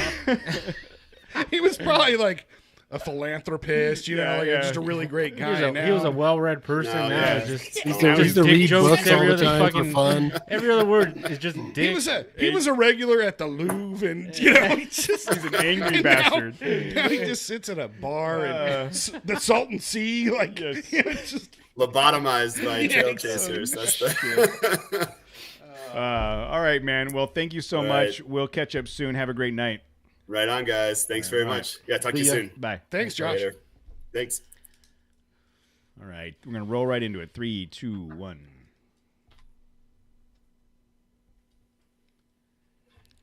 Danny, I was just going to say, are you okay if you've been binging our show? Since you are in the chat room. And I apologize. He has Like, one brain cell left. Yes. I mean, that's one more than I thought he would have left. Yeah, and And now he's asking wife, boyfriend, girlfriend, I don't know. Whatever, your significant other, yeah. dog. He's listening to him at 1.8 times the speed. No, so that means Jose sounds normal at this point because I sound like a chipmunk. wow. That is crazy. That is crazy. So, freaking great. to be back in the studio after 2 weeks. So it felt like a long it ass time, seems right? like it's been forever. We're not going to talk about the mystery episode last Yeah, week. we will. So 2 weeks ago, we didn't do an episode because I was on the family road trip. Last week, I was traveling for work. We tried to record from my hotel room on my laptop, and it was like one of those things where I got to the hotel room, turned the thing on, and went like, okay, let's go. When I listened back to it afterwards, the sound quality was atrocious. It was so bad that it wasn't worth putting out. It was worse than usual. Yes. Well, and so the lesson learned. Remember that one time I was up in the mountains in the cabin and we did it, and the sound quality was bad, and we put it out anyways. We blamed it on the mountains. Yeah. I just wasn't. It wasn't worth it. It wasn't worth it. So listenable. So we'll do a quick recap on the. How about if you played it backwards? Like maybe there's secret messages in it or something? It would probably sound intelligent at that point. So the family road trip. So we did end up doing 1,400 miles. We had 1,900 planned or so. We ended up doing from home to the first night was Lone Pine, which is Alabama Hills. Alabama Hills is absolutely gorgeous, you guys. It is beautiful. It's a cool little town. I want to do some trips up there. We got to we camped, and we camped at a place called Lake Diaz. It was really cool. And then the next day we got the chance to drive through Movie Road, where like Iron Man was filmed. There's all kinds of like movie history filmed in that area on that road. There was a film crew there when we were driving through. I heard that maybe this is the same area, but somewhere like out in Death Valley or whatever, when they filmed the Planet of the Apes, but with Mark Wahlberg. Yeah, I want to say like 20 years ago or something like that. Like they left part of the set in place, like his ship or something like that. This is a Statue of Liberty head on just. I distinctly remember it was like his ship that whatever he came out of or something that they just left it out there, and you can four wheel out to it or ride dirt bikes. That is news. Well, you didn't to see me. you didn't see any spaceships. Is what I'm I saying. didn't, but that's or guys in like Death monkey Valley suits. was east of where we were. Yeah. It's inland from where we were. We were at the same you were height. at Diaz Lake. Yes, Lake Diaz. we were at the same level, just not what's it called? Just not far enough over. So let me see. So that was night one. Went through Alabama Hills. Night two was in Tonopah, Nevada, which is like an old silver mining town that was built in the early 1900s. Basically shut down after the 1920s when all the silver dried up. Does silver dry up though? It was no longer to be found inside the area in which they were looking for it. I think is what I'm trying to get at. Then so we stayed in a hotel that was supposed to be the most haunted hotel in America. We didn't see shit. It was nothing. Did you try? You should have tried recording from there. That would have been good. I mean, everybody knows that. Well, actually, nobody. Maybe if you're a ghost, think about this, right? You're just waiting to actually come out until there's a podcast, being recorded, and then finally, I've been waiting decades, centuries for a podcast. Now I'm going to come out and talk to these guys. Yeah, if you would have had one of those things like they have on Ghost Hunter, a Geiger counter or something like that, they'd be like, oh, dude, electrical meter. You start measuring ohms and resistance. They would have come right out. They'll come right out. Like, okay, this guy came prepared. He's got his you want to play recording cards? equipment. Do you just literally take the ohm meter and just like go Yes. Well, I think you have to try. You have to hold the leads apart. No. There's probably a specific. Nobody knows yet, Jose. But it doesn't work unless you ask a series of stupid ass questions. Exactly, Yeah. and there's a lot of things, but we got to start somewhere. So then we left. I don't know why they aren't freely just coming out talking to us, Jose. Because they don't want to talk to you. Yeah, I don't know. We found some petroglyphs up there. So on the way from Lone Pine to Tonopah, we drove through this area where there's petroglyphs. Some of them are really cool. Really like you could see them prominently. Very cool. Tonopah, Nevada. Spent the There's night. a lot of petroglyphs downtown. Yes, those are more recent petroglyphs. Mm-hmm. Some of them like Kobe Bryant. Oh, dude, there's Kobe Bryant murals It's everywhere. everywhere. R.I.P. Kobe. I don't mean to disrespect. No, yeah, Kobe. R.I.P. Kobe, but I mean, we get it. Is that a petroglyph, kind of? No, I don't know that we'd call that a petroglyph. That'd be In 500 years, is that urban art. Yes. In 500 If- years, in it's a 500 petroglyph. years after the apocalypse, and the only thing left is the site of the building on the 101 freeway, so Kobe they're going to Bryant- be like, "This must be the god they worshipped back Yeah. then," right? I mean, that's Exactly. that. I think that's what's going to happen. So then, from Tonopah, we did from Tonopah through the ET Highway into Las Vegas. Hey, you stopped at the little alien. Don't skip that. No, like the I'm not. most important No, part. so we stopped okay, at the okay. we stopped at the beginning. So from And Tonopah, I know you stopped there because you did. You got me my shirt and a magnet and a mug. yes. So the I'm Thank you. the road from like cutting across from Lone Pine or from California across Nevada, the northern side of Nevada, down into Vegas. Can you put it on the big screen so Yes. we can follow yeah. along? I can do that. Let me. Do we have that technology here? I don't want to We- create a Chernobyl event. It's been a while. No, we can do that. So let's I'd like see. to thank Joey D from protecting us from Chernobyl Yes, events. EVGA. has made EVGA, it, made thank it, you. Made it possible. Not Yeah, one. dude, remember not the old one. computer? Do I? It was like roasting chestnuts every other week, dude. It's a good thing you had your kid already. Right? So Oh wow! Look at it's your actual route and everything. yeah. So Lone Pine here. We came up. We saw the petroglyphs, and then like from here, when you cut across Nevada, I'm telling you, there is not a goddamn thing up there. There is not shit up there. It was like just desert. It's probably a good spot to put an in and out or something, right? You would think.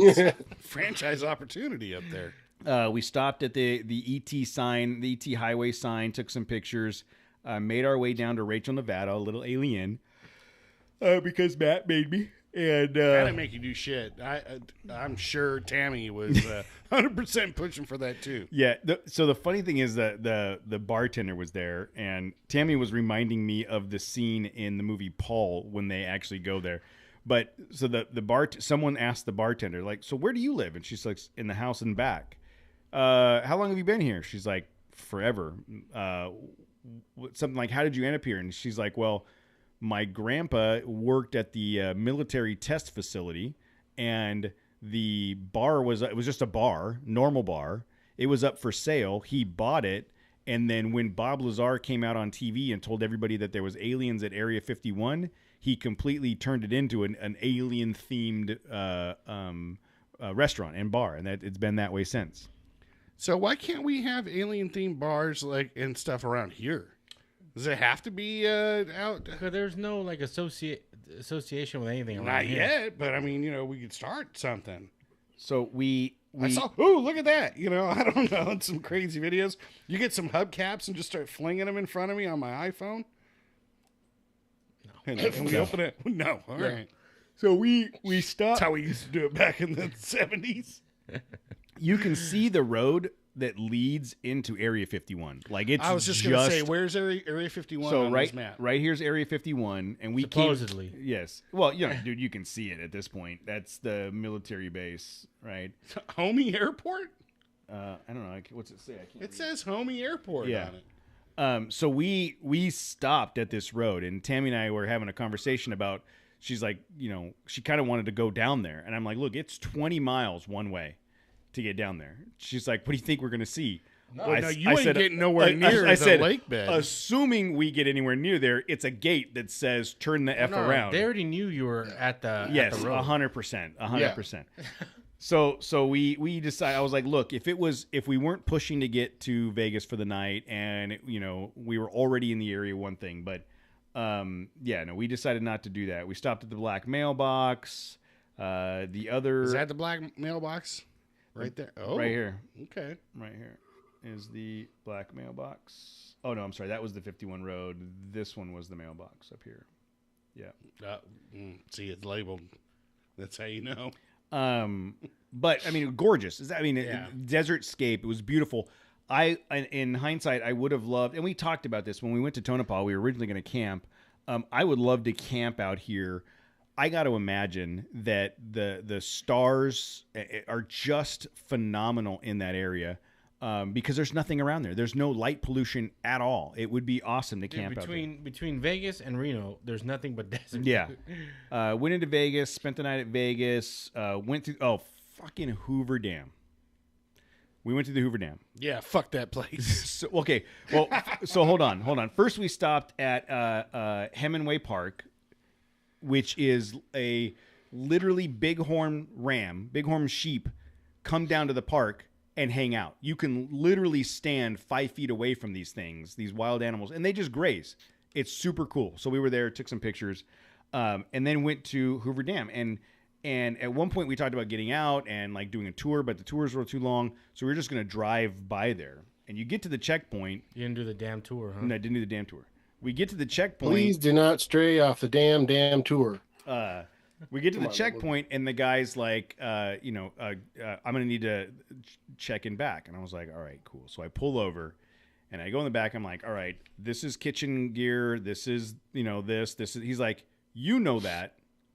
I don't know that. Oh, dude. Are you serious? Yes. The guy was cool. He was cool. And I was like, shh. He's like, what about that box? I'm like, that's all kitchen utensils. And it was locked up. And he's like, bro, how many kitchen utensils do you need? Well, I mean, so I literally, Exactly. like, I had to pry the lid open. I drive right through. He didn't even stop me or nothing. So I had to pry the lid open, and he looked in there, and he's like, all right, cool. I think he had me open, like, one of the duffel bags or something. He's like, all right, now How fucking organized this guy is. This He's- is a motherfucking terrorist. He Right? said, For sure. he said, he's like, all right, now I'm going to have to see what's up on top. I said, it's a tent. You know it's a tent. Come on. I'm like, so you want me to open the tent right here? And he says, yeah. All right, bro. So I'm literally on the side of the checkpoint at Hoover Dam. I opened up some Sounds like tent. this guy's, dude. This guy's good at his job, is what it sounds like. Yeah, to but me. he's making it seem like And my you know my it's a tent. electricity, Like, what the fuck else is he gonna be up Yeah, there? my Yeah. electricity service has not been abrupted. Yes. Since he's been on the job. So I pop Jose. open. I pop open the tent. He gets the stick with Plus, the. look at this guy. He gets Shady this, motherfucker.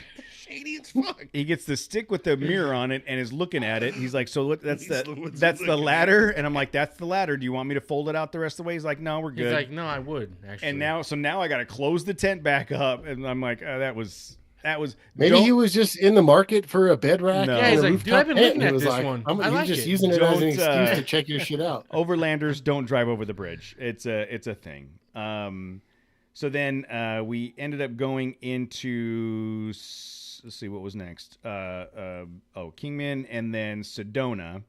So the original plan was to get into Sedona, camp, and then go to Tombstone the next day. We didn't leave Vegas till like 11 o'clock in the afternoon. We stopped to get groceries and the whole thing. And we were like, by the time we get to Sedona, it's going to be dark. And we're not going to see any of Sedona. We're not going to experience it. And then that was another 600 miles, by the time you go to Tombstone and back. So we just made the decision to scrap the Tombstone trip, and we spent a second night in Sedona. So the first night we camped in Sedona, and we camped up here in these red rocks off of this area here. And so by that time, Sedona, what night was it when we got in there? I want to say it was Tuesday. Tuesday night. We went into Sedona. I'm like, it's Tuesday night. Every one of the campsites was full. And it was, first come, first serve. So we're driving down the road, and like you can see all the campsites off to the side, and they're all taken. And I'm like, sun is going down. This is going to be a catastrophe.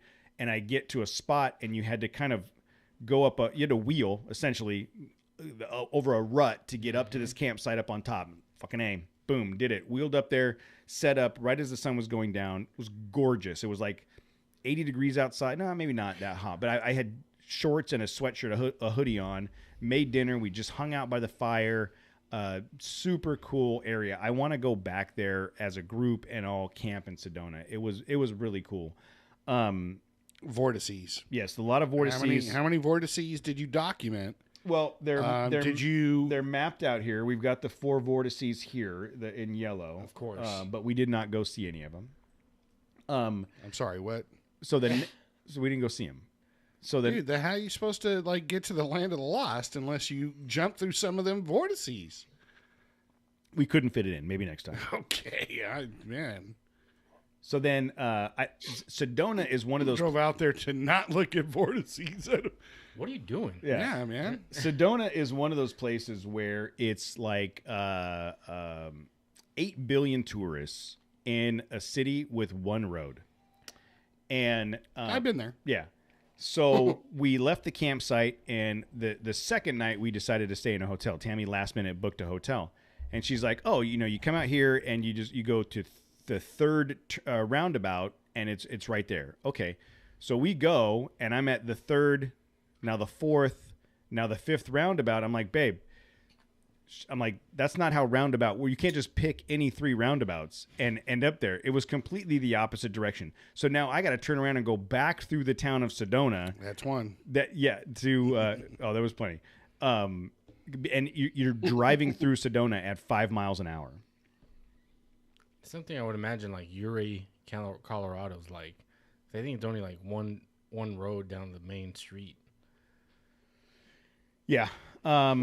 Big Bear in December, Christmas weekend. Yes, There you 100. go. Yeah, 100%. Yeah, 100%. So then we spent a second night in Sedona, and then we went to Scottsdale, which wasn't very far, an hour and a half or whatever.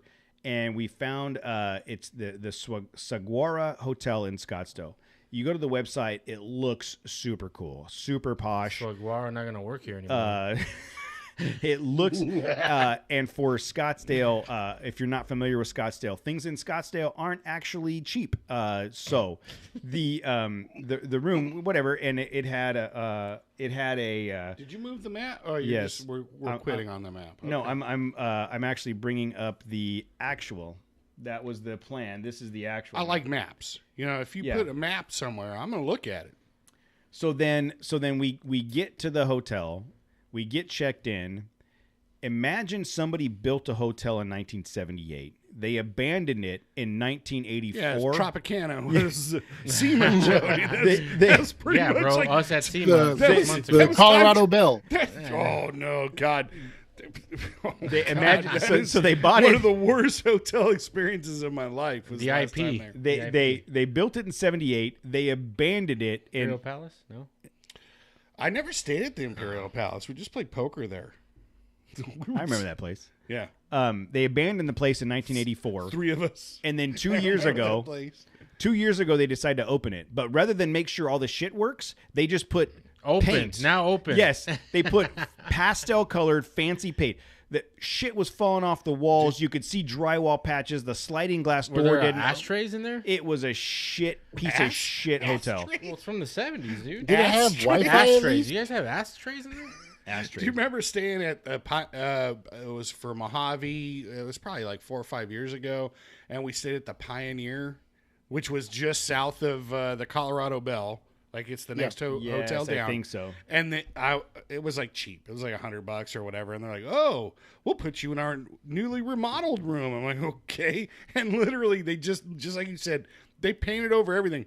Bugs. There were like giant bugs. They just painted over. It was so prominent. It was like, this is almost like art, Yeah. Like this is part of the decor. You could see the metal flex that came out of the drywall to the surface mounted wall box. Like it was a pile of shit. So don't stay at the Saguaro Hotel in Scottsdale. It's a shit show. Unless you're into that stuff. No, it's a shit show. And then You should book the whole thing out for a TC expedition. yeah, and then the last day was just the drive home from Scottsdale. It's like pretty much. You skipped over like the dogs vomiting. So a couple And- notable, notable. These guys predicted that the dogs would that I would Immediately, yeah. they would So shit and puke, right? 40 minutes in on the 395. Which one? Cooper pukes. Nice. Uh, Carlos took a shit.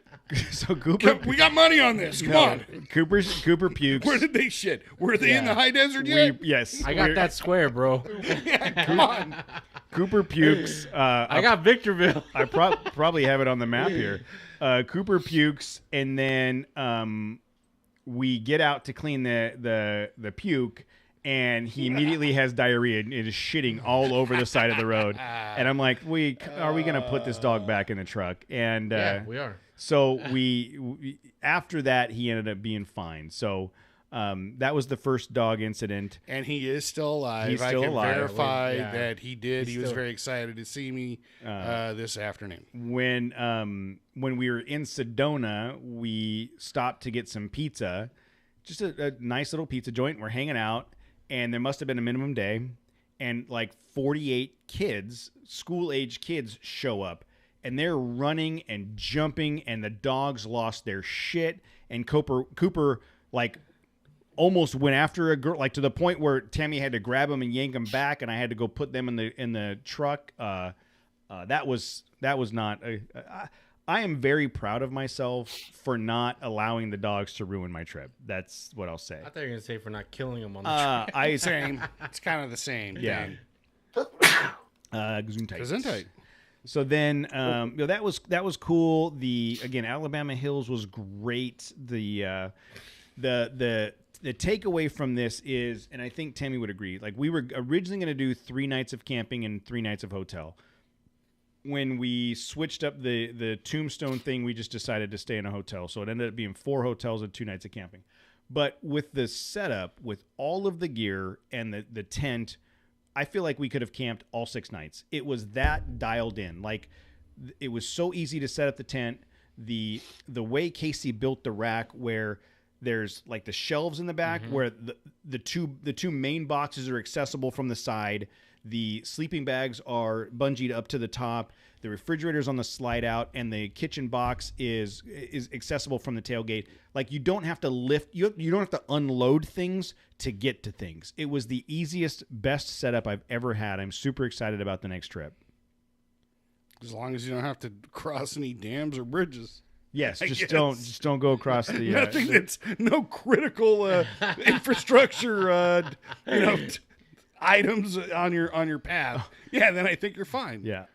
So in Vegas, we stayed at the Virgin Hotel, and so we self park and grab the duffel bags, and we go in. We take the dogs, and it's a pet friendly hotel. We go in and we're standing at checkout, and I'm like, the whole time I'm like, one of these assholes is gonna shit right now. I can feel it.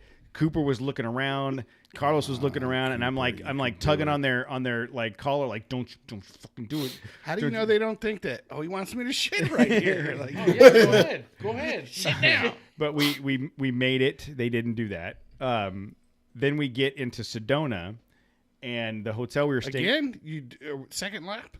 No, I'm just saying. Okay. So there's another dog issue. Casey brought up the dog issues. So we get to Sedona. Tammy takes the dogs out to go to the bathroom. The girls are at the pool. I come back into the room. I'm in the bathroom. Carlos walks over to the bathroom door. Less than 2 minutes since he went outside to go to the bathroom. He walks over to the bathroom door, looks at me, turns around, shits all over the floor. Like, he wanted to make sure that I had to clean it up. He just had the opportunity to go outside and go to the bathroom, but this was his way of saying, what are you going to do about it? He was like, "You're taking a shit? I'm taking a shit." Yeah, that was a thing. Well, it sounded like you had a good trip, man. It was really good. It was a lot of driving, obviously, but everything went really well. Everything with the truck went really well. The campsites went really well. The girls, I believe, had a really good time. Even with the dogs, it was great. I definitely want to go back up here to the Lone Pine area for an overnight trip, or for a expedition. I told you guys. Sound very excited about Yeah, it. Yeah, super happy. I told you guys about the stop we made over here in the Randsburg area that I want to keep under my hat for a little bit until we plan a trip up there. I feel like that's a great Patreon overnight trip to that specific location. But it's one of those things where, like, as we were, this whole area, a lot of this area I'd never been in, you know, and getting the opportunity to drive it and just go like, yeah, I want to come back here. I think want I talked shit about most of that area you just drove through. Well, and you know, Lone Pine is just, like I said. So here's Death Valley, right? We were just, you know, probably an hour away from Death Valley. Yep. It really wasn't difficult to get to. If we wanted to do a Death Valley trip, that would be super, like, totally doable at this point in my mind. So Furnace Creek. Yeah, let's go there. Let's go to Furnace Creek. We used to, there's a resort up there. My service team used to provide service for Furnace Creek, and it was a thing every time. Just 'cause it's so freaking far out of the way. Anyways, it was great. It was great. I'm excited about another one. The driving 1,400 miles successfully now. Like, if you would have asked me before this trip, I'm like, God, that seems like a lot. Now I'm like, that really wasn't bad.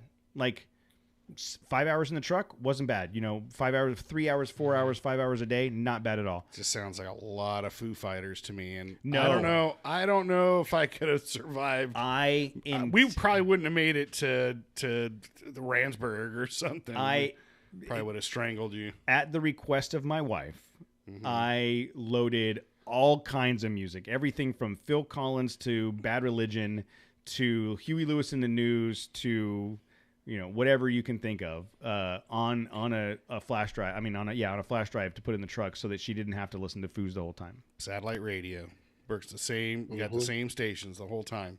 It's great. Dumb, not worth it. Okay.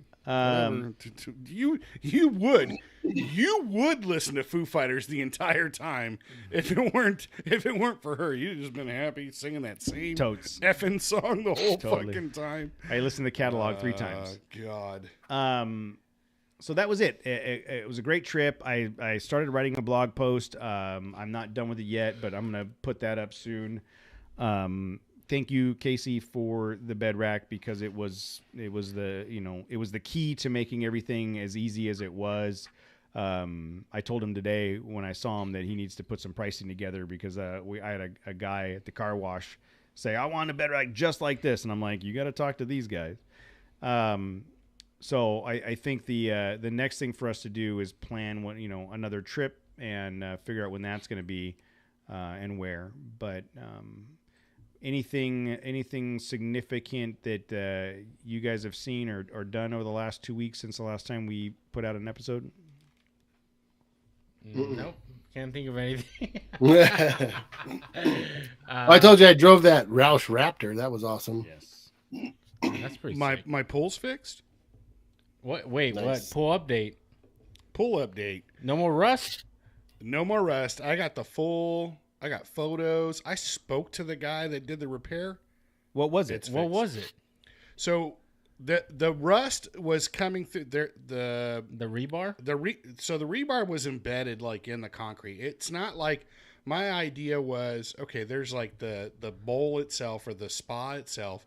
The jet is sitting in the wherever it has to sit in there, and that back beyond the concrete is just like a cavern, where all the piping is, or where it steps down and then goes underground to where the pump is and all that shit. And I thought, well, how do I know? The rust could be coming from the rebar through the pipe, is what you're saying, this bullshit story. Is it you're just cutting back enough pipe for the rust to continue, and it just takes another year for the rust to get to the exit point again of the spa? Like, that's not how it is. When they cut it away this time, I made sure Monty was there and she took photos. So when they cut the jet away, it's not coming from inside the pipe. There was rust on the rebar within the embedded in the concrete, so that it was. And when you cut the jet out of the way, you looked inside the pipe, there's no rust coming from inside the piping. The rust was coming where, I guess, the rebar was sitting on the jet before, and it was rusting. Somehow it got wet, or it was getting wet, and so the rust was permeating through the eating away at the glue where the jet was interesting. Glued to the pipe. So They cut the rebar away. They sealed everything up. They left it open, for a couple of days so it dried out and everything cured and everything. So I feel it was done right. And, I didn't have to fight with them to do it. They were doing it, and the guy was very polite. So, oh, cool. Yeah. That's an exciting update for the listener. Everybody's excited about your. You know what I hear most about? Pool party at Matt. How's your fucking pool, man? I know. How's your pool? Because I was so pissed when I first mentioned it. Oh, I know. You could feel it. You could feel how angry. Yeah, I wish I could harness that anger for good. Jose, do you want to talk about anything, or do you want to wait until that's completed? No, we can talk about phase 1. So of the frontier. Yeah, Jose rolls up to the house today, and I open the door for them to come in. And usually he just walks in. This time he hesitated and kind of turned around and looked at his truck. And what did I see when I looked out there? Gold wheels and 33s. Yes. So Jose stuffed 33s and new Black Rhino wheels under a stock Frontier, 2022 Frontier. Yeah, I had to cut some of the plastic fender lining in there, and I had to use the BFH a little bit, but we make it work. That's pretty awesome that it actually fit and you can drive. I mean, they're stuffed. You can tell they're stuffed in there. But they are. That's cool that you could fit them in, and no rubbing or issues when you're turning. No, there's when I turn to the right, there's still it's rubbing a little bit somewhere, but nothing like it was. How about when you hit the whoop section? What is it? I don't know yet. So far, so good. So that's good. So that's phase 1. That's phase 1. Phase 2 is a new Iron Man Foam Cell Pro kit that's going to get installed. We're having some coordination meetings. We had a coordination meeting today with to get that set up so that we can pick a time and get that installed. Yep. I am very excited to see how that after Casey's Foam Cell Pro kit on the previous gen. Mm-hmm. I'm excited to get a Foam Cell Pro kit on your truck to see how that all goes together with the new wheels and tires. So keep an eye out. We're going to try to do that in the next week or two and create some content around that. And, maybe we can convince Jose to now take it in the dirt after it has a... Nah, dude, it needs skid plates. It has nothing underneath. Okay. And the oil pan is like... You can right have there. my skid plates. Those are like beat to shit, dude. It's like just the one up front. Just the one up front that I don't know how when they change my oil they change the filter, but maybe they don't. I don't know. They're like, it's all right, dude. If he treats his skid plate like this, he ain't gonna check for the filter. He ain't gonna check that filter. Yeah, this guy don't give a shit. Yeah. It looks pretty fucking awesome now, dude. It does. Yeah, I'm excited to get a little bit of space between the tires and the wheel. It's the nicest looking Frontier I've seen on the road. And just wheels and tires so far. That's it. Yeah, it's gonna be badass. And then, Case, anything else going on? Anything you're working on right now? Nothing major. Nothing super exciting, really. All right. I feel like we're hitting a wall. All of us are yawning a little bit. We're 2 hours into the recording. It's my bedtime. Yeah, and we're gonna get back in the swing of things. We missed 2 weeks. Thank you, everybody in the chat. We had a very lively chat room tonight. I'm trying to go back through. I usually try to go back through and see how bad they're making fun of me. You were pretty. Okay, it was good. Yeah, you were pretty unscathed. Good. It's surprising because Tim was in there. Tim and Mark were both in there, and that's usually bad for me. So thank you, everybody, for joining in the chat room. Thank you to Josh for hanging out with us tonight.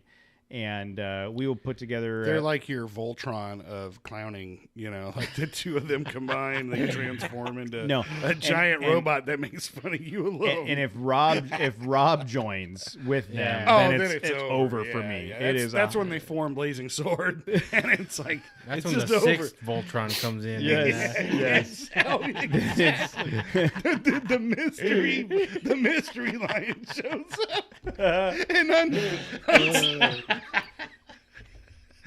unleashes himself. Exactly. If you're not sure what the mystery lion is or the sixth Voltron, you have to go back a couple episodes. You gotta listen to the end. Ask Danny O. He probably knows. He just recently listened to it. All right, everybody. Thanks for listening. Thanks for hanging out. Have a great night. We'll talk to you next week. Good night.